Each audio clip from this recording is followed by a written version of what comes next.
மீன்களின் அதாவது மீன்பிடி தடைக்காலம் என்பது கடந்த மாதத்திலிருந்து அமலில் இருக்கிறது. இந்த காரணத்தினால் மீன்களின் விலை சற்று உயர்வாக தான் காணப்படுகிறது. அதாவது இயல்பாக இருக்கக்கூடிய மீன்களின் விலையிலிருந்து ஒருபடி அதிகமாக மீன்களின் விலை என்பது அதிகமாக இருக்கிறது. ஒரு கிலோ வஞ்சரம் மீன் என்பது 800 அதாவது 800 ரூபாய் இருக்கும். தற்பொழுது இந்த மீன்பிடி தடைக்காலம் இருக்கிற காரணத்தினால் 1200 முதல் 1500 முதல் இருக்கிறது. அதே போல இறால் ஒரு கிலோ 250 ரூபாய் இருக்கும் இயல்பாக. ஆனால் மீன்பிடி தடைக்காலம் இருக்கக்கூடிய காரணத்தினால் 350 ரூபாய் விற்கிறது. இதே போல அனைத்து மீன்களுமே ஒரு படி உயர்வாக தான் இருக்குது. இதனால் மீன் விற்போருக்குமே மீன்களை யாரும் வாங்க மாட்டேங்கிறார்கள் என்கின்ற ஒரு கவலை இருக்கிறது. அதே போல் மீனை வாங்கக்கூடியவர்களும் மீன்களின் விலை அதிகமாக இருக்கிற காரணத்தினால் தங்களால் மீன்களை வாங்க முடியாத ஒரு மனவேதனையிலும் இருக்கிறார்கள். அதே போல இந்த மீன் அதாவது இங்கே பட்டினப்பாக்கத்தில் இருக்கிறோம். மீன்பிடி தடைக்காலம் இருக்கிறது, எந்த அளவுக்கு மீன் விற்பனை இருக்கிறது என்று மீன் வியாபாரி ஒருவர் இருக்கிறாங்க. நம்ம அவங்ககிட்ட கேட்டு தெரிஞ்சுப்போம்.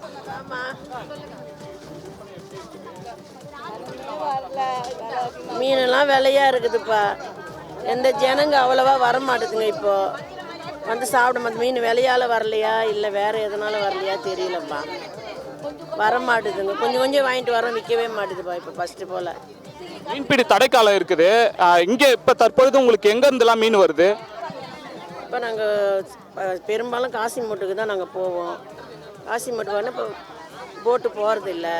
இப்போ இங்கே வருது மீனுங்க. இந்த இடத்துல வர மீனுங்க கொஞ்சம் வாங்கி எடுத்து விற்போம். அதாவது மீன்பிடி தடைக்காலம் இருக்கின்ற காரணத்தினால் ஒரு சில இடங்களிலிருந்து மீன் வருகிறது. என்ன காரணத்தினால் மீன் வாங்குவர்கள் வரமாற்றார்கள் என்று தெரியவில்லை. காரணம் மீன்பிடி தடைக்காலம் இருக்கிறதுனால மீன் விலை உயர்வாக இருக்கிறது, இந்த காரணத்தினால வரமாட்டுகிறார்களா என்று ஒரு அச்சமும் அவர்களுக்கு இருக்கிறது. அதே போல நம்ம இந்த ஒளிப்பதிவாளர் சிவா காண்பிக்கக்கூடிய காட்சிகளை பார்த்தாலே தெரியும். மீன் விலை ஒரு புறம் அதிகமாக இருந்தாலுமே கூட மீன்கள் வாங்குவோர்கள் அதிகமாக தான் காணப்படுகிறார்கள். மீன்களின் விலை எவ்வாறு இருந்தாலும் சரி மீன்களை வாங்கி செல்வோம் என்கின்ற ஒரு சூழலில் தான் இருக்கிறார்கள்.